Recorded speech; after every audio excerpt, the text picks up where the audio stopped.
जदयू के आनंद मोहन को टक्कर देने के लिए, चूंकि आनंद मोहन का एक अपना प्रभाव है कोसी के क्षेत्र में, उसको अगर कोई टक्कर दे सकता है तो वो सिर्फ और सिर्फ पप्पू यादव ही दे सकते हैं, और ये बात बखूबी लालू प्रसाद यादव को पता है।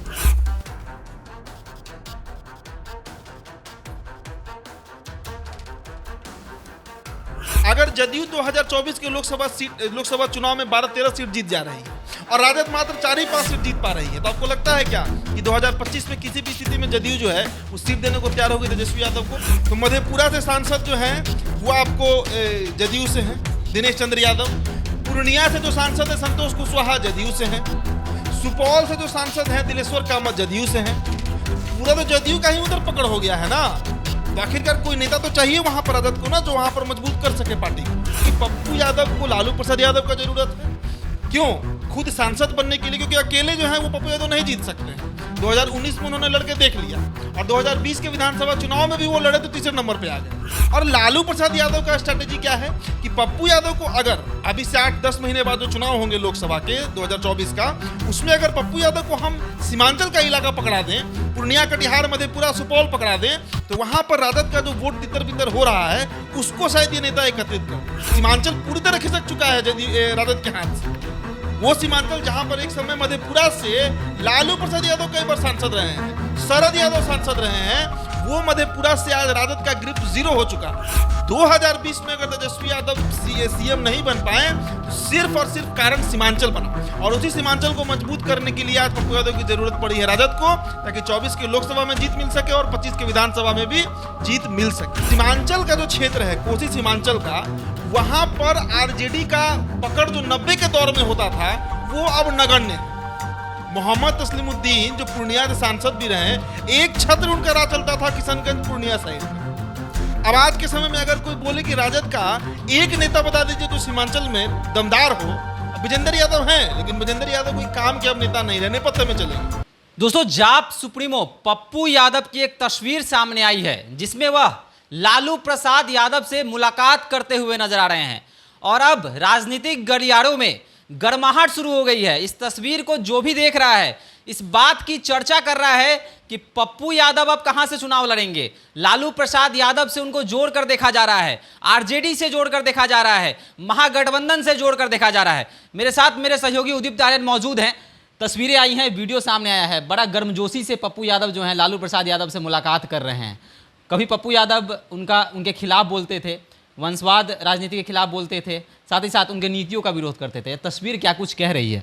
देखिए, लालू यादव से जब मिलकर पप्पू यादव निकले हैं तो उन्होंने एक निजी चैनल को इंटरव्यू दिया है। छोटा सा इंटरव्यू है, 2-2.5 मिनट का इंटरव्यू है। उसमें उन्होंने 7 बार लालू प्रसाद यादव को पिता कहा है, पिता तुल्य कहा है। पप्पू यादव जो लालू यादव से मिलकर निकले हैं तो 2.5 मिनट के इंटरव्यू में 7 बार लालू यादव को पिता तुल्य बताए हैं। समझ लीजिए क्या डील हुआ होगा, क्या बात हुआ होगा। डील कहना सही नहीं है क्योंकि लालू यादव का स्वास्थ्य का भी हालचाल लेने पहुंचे थे पप्पू यादव, लेकिन मेन कहानी कुछ और है। और इस कहानी के सूत्रधार जो है वो आनंद मोहन है। 90 के दौर में जो कोसी सीमांचल का इलाका है, पूर्णिया कह लीजिए, कटिहार कह लीजिए, सुपौल कह लीजिए, सहरसा कह लीजिए, या फिर ये मधेपुरा कह लीजिए, ये जो पूरा बेल्ट है कोसी का, वहां पर 2 ही नेताओं का चलता ही था, सिर्फ 2 नेता। कौन कौन? पप्पू यादव और आनंद मोहन। दोनों की अदावत की लंबी कहानी है, लंबा चर्चा है उसका। कई बार आमने सामने हुए, कई बार चुनाव में राजनीतिक पटल पर उनकी जो अदावत की कहानी है, जमीन पर जो उनकी लड़ाई रही है, ये तो पूरा बिहार जानता है। अब दोनों का उम्र हो चुका है। आनंद मोहन जेल से बाहर आ चुके हैं, और जेल से आनंद मोहन जो बाहर आए हैं उसका पूरा जो क्रेडिट है वो नीतीश कुमार को जा रहा है। जा रहा है ना नीतीश कुमार को। नीतीश कुमार से मिलने भी पहुंचे थे परसों आनंद मोहन। तो सीमांचल का जो क्षेत्र है कोसी सीमांचल का, वहां पर आरजेडी का पकड़ जो 90 के दौर में होता था वो अब नगण्य है। मोहम्मद तस्लीमुद्दीन जो पूर्णिया के सांसद भी रहे, एक छत्र उनका राज चलता था किशनगंज पूर्णिया साइड में। अब आज के समय में अगर कोई बोले कि राजद का एक नेता बता दीजिए जो सीमांचल में दमदार हो, अब विजेंद्र यादव हैं, लेकिन विजेंद्र यादव कोई काम के अब नेता नहीं रहे, नेपथ्य में चलेंगे। तो आखिरकार कोई नेता तो चाहिए ना राजद को, जो पूर्णिया, कटिहार, मधेपुरा, सहरसा, सुपौल, इस पूरे क्षेत्र को जो 3-4 लोकसभा सीट है उस पर पकड़ बना सके। क्योंकि आप 2019 का अगर आप रिकॉर्ड देखिए तो मधेपुरा से सांसद जो हैं वो आपको जदयू से हैं, दिनेश चंद्र यादव। पूर्णिया से जो सांसद है संतोष कुशवाहा जदयू से हैं। सुपौल से जो सांसद हैं दिलेश्वर कामत जदयू से हैं। तो पूरा तो जदयू का ही उधर पकड़ हो गया है ना। तो आखिरकार कोई नेता तो चाहिए वहां पर राजद को ना, जो वहां पर मजबूत कर सके पार्टी को। नहीं तो आप बताइए कि पप्पू यादव साल 2014 के बाद से लगातार विरोधी कर रहे हैं राजद का। हर पटल पर, हर प्लेटफॉर्म पर वो राजद का, तेजस्वी यादव का, लालू प्रसाद यादव का विरोधी करते आए हैं। और 2014 में तो मधेपुरा से वो सांसद भी बने थे। लेकिन आज स्थितियां ऐसी हो गई हैं कि पप्पू यादव को लालू प्रसाद यादव का जरूरत है। क्यों? खुद सांसद बनने के लिए, क्योंकि अकेले जो है वो पप्पू यादव नहीं जीत सकते हैं। 2019 में उन्होंने लड़के देख लिया और 2020 के विधानसभा चुनाव में भी वो लड़े तो तीसरे नंबर पे आ गए। उनके लगभग सभी प्रत्याशी का, उनकी पार्टी जो है जाप, सभी लोग का जमानत जब्त हो गया। तो एक नेता के तौर पे तो पप्पू यादव बड़े नेता हैं, लेकिन जब वोट देने की बारी आती है, जीतने हारने का समय आता है, तो उस समय पप्पू यादव जो है वो तीसरे या चौथे नंबर पर पहुंच जाते हैं। तो इस कारण पप्पू यादव को जरूरत है किसकी? राजद की, लालू परिवार की, लालू यादव के समर्थन का सांसद बनने के लिए। और लालू प्रसाद यादव का स्ट्रैटेजी क्या है कि पप्पू यादव को अगर अभी से 8-10 महीने बाद जो चुनाव होंगे लोकसभा के 2024 का, उसमें अगर पप्पू यादव को हम सीमांचल का इलाका पकड़ा दें, पूर्णिया, कटिहार, मधेपुरा, सुपौल पकड़ा दें, तो वहां पर राजद का जो वोट तितर बितर हो रहा है उसको शायद ये नेता एकत्रित कर दे। क्योंकि पप्पू यादव जितना मेहनती नेता बहुत कम है बिहार में। 2019 से उनको हम लोग देख रहे हैं, जब से एक्टिव जर्नलिज्म में हम आए, उतना एक्टिव चिरागी पासवान है। बाकी कोई नेता इतना मूवमेंट नहीं करता है। तेजस्वी यादव का मूवमेंट तो ना के बराबर है। और सीमांचल पूरी तरह खिसक चुका है राजद के हाथ से। वो सीमांचल जहां पर एक समय मधेपुरा से लालू प्रसाद यादव कई बार सांसद रहे हैं, शरद यादव सांसद रहे हैं, वो मधेपुरा से आज राजद का ग्रिप 0 हो चुका है। और सबसे बड़ा वहां पर जो नासूर बना हुआ है राजद के लिए, वो असदुद्दीन अवैसी की पार्टी AIMIM है। वो सबसे बड़ा टेंशन है। तो उससे निपटने के लिए और जदयू के आनंद मोहन को टक्कर देने के लिए, चूंकि आनंद मोहन का एक अपना प्रभाव है कोसी के क्षेत्र में, उसको अगर कोई टक्कर दे सकता है तो वो सिर्फ और सिर्फ पप्पू यादव ही दे सकते हैं। और ये बात बखूबी लालू प्रसाद यादव को पता है। समझिए गणित। इसलिए पप्पू यादव से ये बात चल रही होगी या चल सकती है कि आप सीट ले लीजिए। अब देखिए, जो खबरें आई हैं उड़ते उड़ते, वो अभी तक यही है कि सुपौल से 2004 में शायद जो रंजीता रंजन है, हाँ 2004 में जो रंजीता रंजन है वो सांसद बनी है। तो सुपौल सीट की मांग पप्पू यादव की हो सकती है कि वो लड़ने दिया जाए। मधेपुरा से, अगर मधेपुरा की बात कीजिए तो मधेपुरा से 2 बार सांसद रहे हैं लालू प्रसाद यादव, और पप्पू यादव वहाँ पर 2004 और 2014 में चुनाव जीते हैं। 2 बार मधेपुरा से जीत चुके हैं। इसके अलावा अगर पूर्णिया की बात कीजिए तो 91, 96, 99 3 बार पूर्णिया से पप्पू यादव जीते हैं। 5 बार सांसद रहे हैं। 2005 में इनको सर्वश्रेष्ठ सांसद होने का अवार्ड भी मिला है, सम्मानित भी किए गए हैं। तो कुल मिला जुलाकर शुभम यही न गुणागणित है कि उस क्षेत्र में अगर पप्पू यादव को छोड़ दिया जाए राजद के कैंपेनिंग के तौर पर, कैंपेनर के तौर पर, वोट जो टूटा हुआ है राजद का, जो बिखरा हुआ है, उसको एक जगह करने का तो शायद ये व्यक्ति कामयाब हो जाए। एक बात और समझिए, 2024 का लोकसभा चुनाव सिर्फ प्रधानमंत्री तय नहीं करेगा। प्रधानमंत्री तो तय करेगा ही करेगा। बिहार के संदर्भ में समझिए कि बिहार में जो राजनीति चल रही है वो सीएम के गद्दी के लिए चल रही है। बिहार में आज भी ये बात डंके की चोट पर या दावे के साथ राजद नहीं कह सकती है कि 2025 में नीतीश कुमार गद्दी जो है वो तेजस्वी को सौंप ही देंगे। मान लीजिए एक सिचुएशन आप समझिए, अगर जदयू 2024 के लोकसभा चुनाव में 12-13 सीट जीत जा रही है और राजद मात्र 4 ही 5 सीट जीत पा रही है, तो आपको लगता है क्या कि 2025 में किसी भी स्थिति में जदयू जो है वो सीट देने को तैयार होगी तेजस्वी यादव को? बहुत मुश्किल हो जाएगा। तो लालू यादव कभी नहीं चाहेंगे कि उनके जो पुत्र हैं तेजस्वी यादव, उनके लिए रास्ता साफ ना हो 2025 का। इसलिए वो जरूर चाहेंगे कि 2024 में जितने सांसद जदयू जिता रही है उससे अगर अधिक ना सही तो कम से कम राजद ना जीते। तो ये सारा गुणागणित उसी के लिए बैठाया जा रहा है। और पप्पू यादव की मुलाकात कोई अकस्मात नहीं है। नहीं तो बताइए ना, 2014 के बाद से 2023 के इफ्तार में पप्पू यादव पहुंचे राजद आवास, राबड़ी आवास। 9 साल के बाद पहुंचे हैं और अब दोबारा मिलने पहुंचे हैं। कुछ ही दिन में हो सकता है कि तिवारा मिलने पहुंचे, फिर कुछ दिन बाद खबर आएगी कि पप्पू यादव जो है वो राजद की तरफ से ही अपने पार्टी की तरफ से चुनाव लड़ रहे हैं। तो ये गुणागणित है।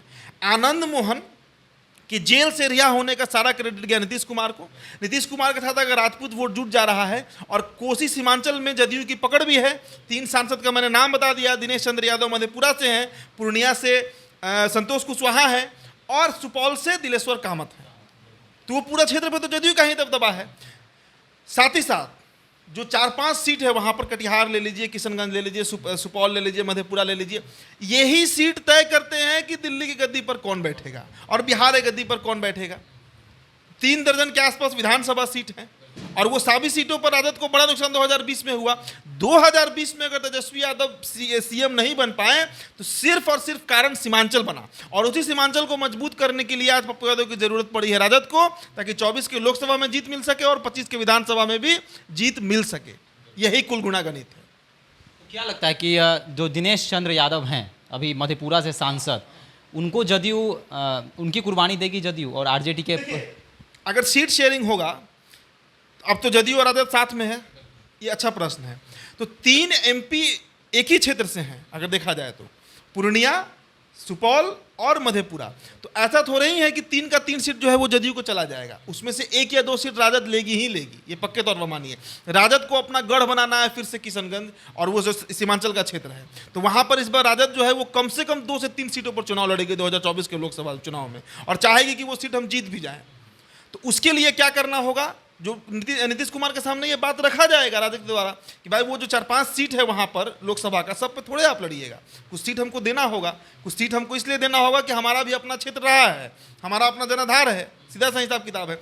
तो अब सुपौल मिलता है राजद को कि मधेपुरा मिलता है राजद को कि पूर्णिया मिलता है राजद को, कौन सा? किशनगंज तो मिलेगा नहीं। किशनगंज पर अभी सिटिंग एमपी हैं कांग्रेस के, और किशनगंज से कांग्रेस ही 2024 का चुनाव लड़ेगी और किशनगंज से जीती। सोचिए ना, जब 19 में 40 में 39 सीट बीजेपी जीती तब भी वो किशनगंज नहीं निकाल पाई। तो इस बार तो कांग्रेस किसी भी कीमत पर किशनगंज छोड़ने नहीं जा रही है। किशनगंज फिक्स है, लेकिन पूर्णिया, मधेपुरा, सुपौल, कटिहार ये ऐसे सीट होंगे जहां पर राजद कम से कम 2 सीटों पर दावेदारी करेगी और 2 सीट जदयू लड़ेगी। अब वो 2 ही सीट में तय होगा कि पप्पू यादव जो है वो कौन सीट लड़ेंगे। एक खबर ये भी है कि पप्पू यादव हो सकता है अपने बेटे को भी इस बार 24 में लॉन्च करें, क्योंकि उनकी पत्नी जो है वो कांग्रेस राज्यसभा सांसद हो गई हैं, रंजीत रंजन, लेकिन उनके जो बेटे हैं उनको भी तो पॉलिटिक्स में लाना है, उनको भी तो लॉन्च करना है। तो इसलिए भी ये जो पप्पू यादव बार बार मिलने पहुंच रहे हैं, इसका एक कारण ये भी हो सकता है सुबह। इसलिए 2024 के लोकसभा के पहले ये गुणागणित बैठेगा कि आरजेडी के सिंबल पर या फिर जाप के ही सिंबल पर अलायंस में पप्पू यादव सीमांचल के एक सीट पर चुनाव लड़ने जा रहे हैं। इसमें अब कहीं कोई शंका नहीं है, वो चुनाव लड़ेंगे और राजद को मजबूती प्रदान करेंगे सीमांचल कोसी के क्षेत्र में। यही डील है पूरा। एक और बड़े दिग्गज नेता हैं शरद यादव। शरद यादव के जो बेटे हैं वहाँ पर कैंपेन कर रहे हैं, मधेपुरा के लोगों से मिल रहे हैं। जब से शरद यादव का निधन हुआ है उसके बाद से मधेपुरा में उनको काफ़ी देखा जाता है, तो इनका क्या रहने वाला है? मधेपुरा से और भी कई लोग हैं। मधेपुरा से तो दिनेश चंद्र यादव हैं ही सांसद। जदयू के ही एक और नेता है निखिल मंडल। निखिल मंडल के जो दादा हैं बिंदेश्वरी प्रसाद मंडल, वो वहाँ पे कई बार सांसद रहे हैं, बिहार के सीएम भी रहे। वो भी वहाँ पर दावेदारी कर सकते हैं जदयू की तरफ से, और उनका भी अगर दौरा देखा जाए तो लगातार वो मधेपुरा पर पोस्ट भी लिखते रहते हैं, मधेपुरा को लेकर काफ़ी सक्रिय हैं, काफ़ी एक्टिव हैं, तो वो भी लड़ सकते हैं। दावेदार तो कई आएंगे मधेपुरा को लेकर, मधेपुरा में और भी कई प्रत्याशी आएंगे, बीजेपी की तरफ से भी कई लोग आएंगे, लेकिन मधेपुरा से दिनेश चंद्र यादव जो सिटिंग एमपी हैं, इस बार हो सकता है कि उनका टिकट कटे, क्योंकि उनकी पार्टी को ही टिकट नहीं मिलेगा। मतलब जदयू ही वहाँ से नहीं लड़ेगी, और जब जदयू ही मधेपुरा नहीं लड़ेगी तो ना निखिल मंडल आएंगे, ना दिनेश चंद्र यादव आएंगे, और ना शरद यादव के बेटे आएंगे। कोई नहीं आएगा, तो फिर पप्पू यादव को ही वो सीट डाल सकता है। या फिर ये भी हो सकता है कि शरद यादव के जो बेटे हैं वो अपना दल का तो विलय करा ही लिए हैं राजद में, हो सकता है कि राजद के टिकट पर कोई और सीट से लड़ जाए। तो अभी क्या होगा ये नहीं कहा जा सकता है, लेकिन ये बात आप समझ कर चलिए कि 1 से 2 सीट पर पप्पू यादव की पार्टी, पप्पू यादव खुद लड़ेंगे सीमांचल के क्षेत्र में, सिर्फ इसलिए कि राजद वहाँ मजबूत हो, और राजद के भी 1 या 2 प्रत्याशी वहाँ से लड़ने जा रहे हैं 2024 का लोकसभा चुनाव। देख सकते हैं कि सीमांचल और सीमांचल का मधेपुरा काफ़ी दिग्गजों की कर्मभूमि रही है मधेपुरा, और इन दिग्गजों के कर्मभूमि में पप्पू यादव का आगमन होने वाला है, और साथ ही साथ आरजेडी से जो है वह चुनाव लड़ सकते हैं, जैसा कि लालू प्रसाद यादव के साथ उनकी तस्वीरें सामने आ रही हैं। तो सीमांचल और मधेपुरा के बारे में आपके क्या कहना है, आप इसके बारे में क्या सोचते हैं, वहाँ का राजनीतिक भविष्य क्या तय करेगा, आप हमारे कमेंट सेक्शन में बता सकते हैं। देखते रहें द बिहार टॉप। धन्यवाद।